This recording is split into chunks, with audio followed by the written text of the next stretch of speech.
My neighbor wouldn't stop parking in front of my house. I asked politely for weeks.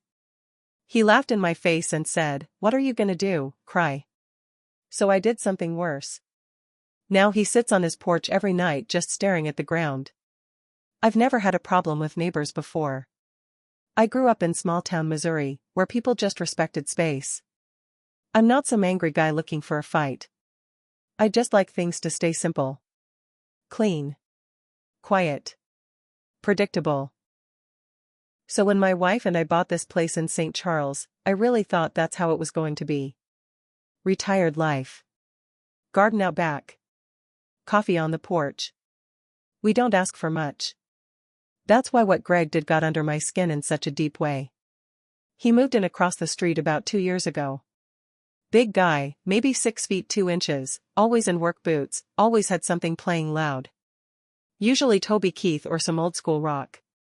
We didn't talk much, just nodded now and then. I didn't care to pry. But then he started parking his giant silver F-150 right in front of our house. Not once or twice. Every single day. At first, I just figured maybe his driveway was full. But it wasn't. He never used it. His whole wide driveway was just sitting there, clean and open, while his truck sat half on the curb right in front of our place. Half the time I'd have to edge around it to get out of my own drive. I let it go for a week. I told myself it wasn't worth it. It's just a truck. But deep down, it didn't feel right. It's hard to explain unless it's happening to you. It starts to feel like a challenge. Like someone standing a little too close to your plate just to see what you'll do. So I went over there one afternoon while he was hosing down his front porch. I kept it friendly. "Hey Greg," I said. "Quick thing, any chance you could park in your driveway? It's just been a little tight for us getting out with your truck there." He didn't look up. "It's a public street," he said flat. No emotion. "I know, I just figured," then he looked right at me. Took off his sunglasses. Smirked. "What are you gonna do, cry?" Then he laughed. I don't know why that hit me so hard, but it did. I stood there like an idiot while he turned the hose back on and kept spraying the porch like I wasn't even there. I didn't say another word. I went back inside and didn't tell my wife exactly what he said. Just that he wasn't going to move it. But that laugh. It stuck with me. From then on, it got worse. He started parking even closer to our driveway. Sometimes he'd pull up so tight to our mailbox that I had to step into the street just to get our mail. Sometimes he'd park slightly on our grass. And every single time, he'd smirk at me from across the street. Didn't wave. Just that smug look. I decided I wasn't going to say another word to him. I already tried that. Twice. No more. Instead, I started watching. Every day, I logged when he left, when he came back, who visited, what they drove, what days he worked late, what time his trash went out. I didn't miss a thing. I acted like I was pruning the hedge or washing the car, but I was taking notes. He left around 7:15 a.m. sharp. Back by 5:30 most days. He never parked in his driveway. Ever. Even when he had company, he'd have them squeeze on the street. Sometimes right behind his truck, right in front of our walkway. So I waited. I didn't want some big dramatic confrontation. I wanted a quiet win. Something he wouldn't see coming. Something that would stick. And eventually, I figured out exactly what to do. I knew I had to be smart about it. Messing with his truck directly would only give him more power. He'd love the chance to call the cops, play the victim, maybe even try to provoke me into something dumb. I wasn't going to give him that. So I looked for another way in. That's when I noticed something. Every Thursday morning, around 2 a.m., a black SUV would pull up in front of Greg's house. Same one, every time. It would sit with the engine running for about 5 minutes. Then the dome light would flash on, and a woman would step out. Mid-30s. Blonde. Not his daughter, not a relative. She never stayed long. Maybe 40 minutes tops. Then she'd come out, look both ways, and get back in the SUV.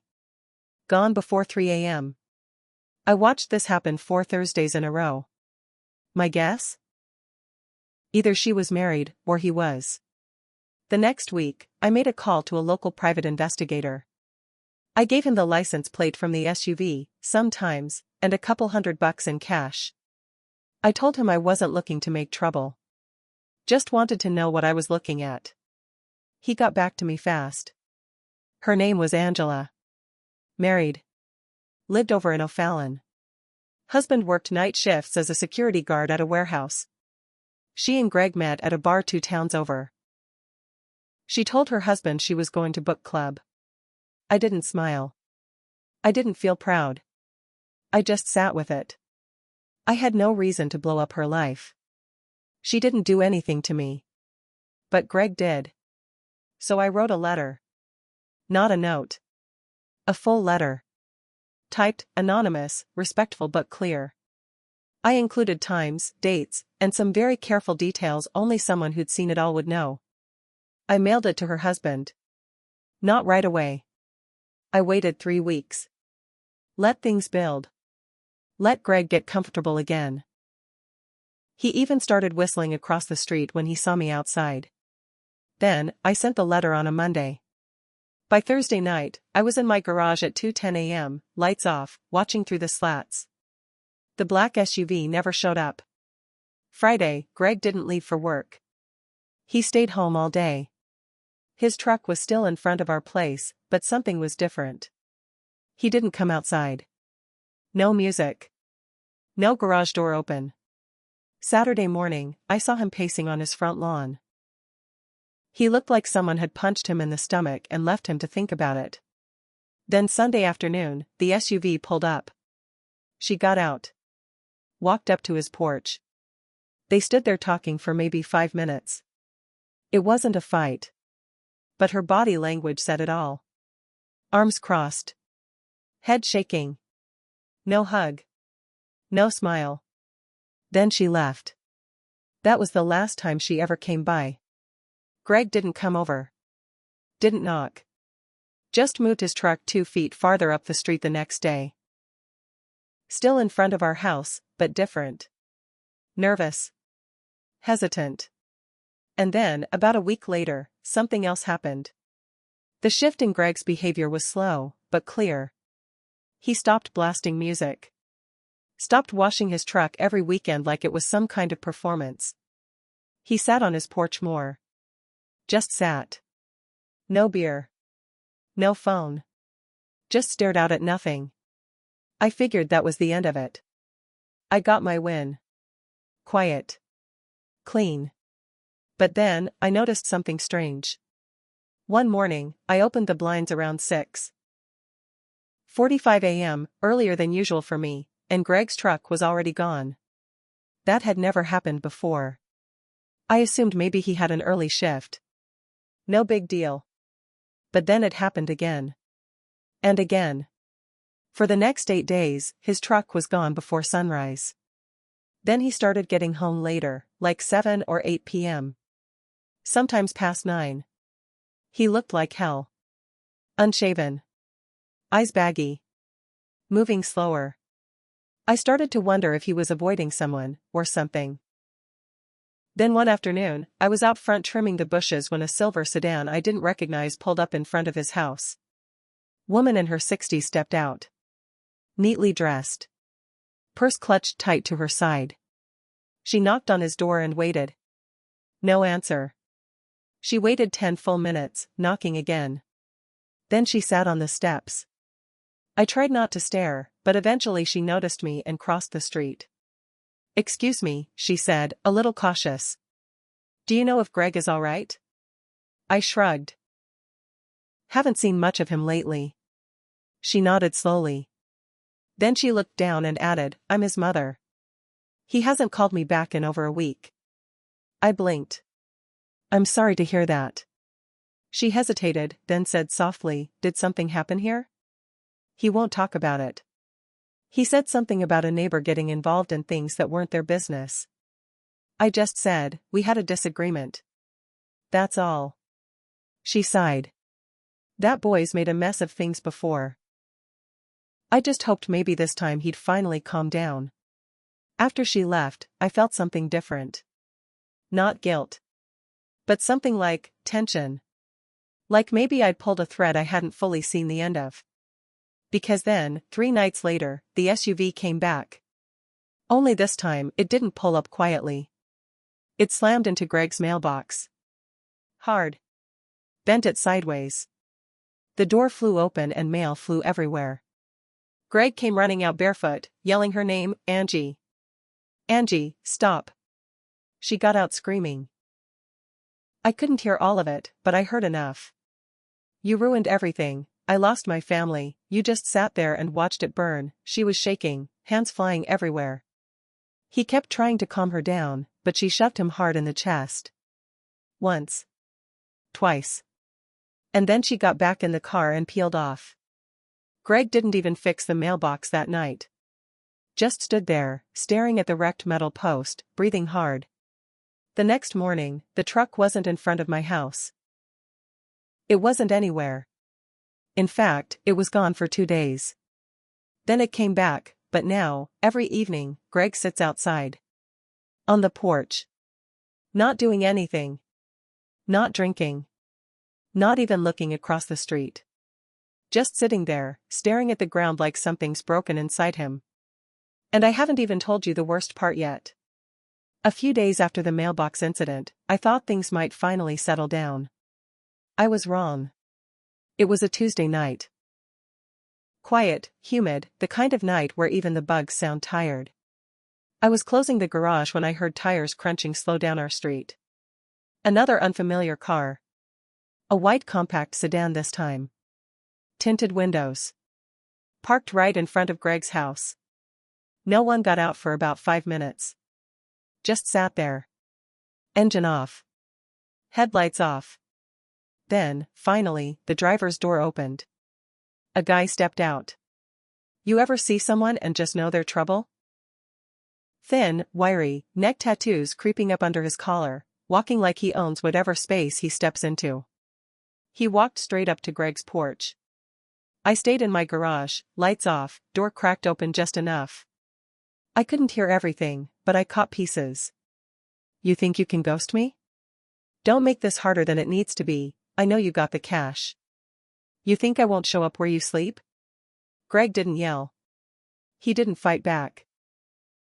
He just kept saying, I told you, I'm working on it, and I just need a few more days. The guy didn't like that. He leaned in close. Said something low and sharp. Then he pulled out his phone, pointed it at Greg's face, snapped a picture, and walked back to the car. The whole thing lasted under 10 minutes. But Greg didn't sit on the porch after that. He just went inside, closed the door, and didn't turn the lights back on. The next morning, for the first time since he moved in, his truck was in his driveway. That's when I realized something, this wasn't just about me anymore. Greg wasn't just an asshole neighbor with a parking habit. He was in something deep. The kind of deep where people start showing up unannounced and making threats. And then, 3 days later, someone broke into my backyard. It was just after midnight when I heard the fence creak. We've got motion lights in the backyard, but I disabled them earlier that week while fixing a wiring issue. Stupid timing. I grabbed the flashlight and stepped out the back door quietly, barefoot. My wife was asleep upstairs. At first, I didn't see anything. But then I heard it, rustling by the shed. I clicked on the flashlight. Someone was crouched near the corner, fumbling with something metal. Hey! I yelled. The figure jumped, dropped something, and bolted. I couldn't see his face, but I saw the outline, tall, thin, fast. Gone before I could even get to the fence gate. I found bolt cutters on the ground. And something worse, a small red rag tied around one of the shed door handles. It didn't belong to me. It looked like a signal. A mark. I called the police. They took the report, dusted for prints, and told me it could have been random, but I knew better. This wasn't random. The next morning, I crossed the street. For the first time since this all started, I knocked on Greg's door. He answered looking like he hadn't slept in days. Shirt inside out, eyes bloodshot. His hand was shaking a little. "We need to talk," I said. He nodded, stepped aside, let me in. The house was a wreck. Pizza boxes, unopened mail, empty bottles on the floor. I asked him straight, "Who are you in trouble with?" He sat down on the arm of the couch. Said nothing for a while. Then finally muttered, "I owe money. A lot. Bad people. It's why I never used the driveway. Thought I could hide the plate from anyone driving by." I stared at him. "You parked in front of my house, to hide from the people you owe money to?" He nodded once. Didn't look up. "And now they've been in my yard?" He didn't answer that. He didn't have to. That's when I realized, I wasn't just getting back at a bad neighbor. I had walked into a life I didn't understand. A life that was leaking onto my lawn, into my family's safety. I stood up and walked to the door. "You're gonna fix this," I said. "Or I will." And then I left. Now every night, Greg just sits there. On the porch. No phone. No beer. Just staring at the ground, like it's talking back to him. And me? I haven't slept right since. Sometimes I wonder if he knew what he was pulling me into, or if he was just too selfish to care. Either way, I don't look at that side of the street anymore. I keep the blinds drawn, the lights on, and the doors locked. Not because I'm scared of him. I'm scared of what I almost became trying to win. And every night, when I see him out there, silent, still, broken, I don't feel satisfied. I just feel tired. Because in the end, I didn't want revenge. I just wanted my street back. And now, I don't think I'll ever really get it.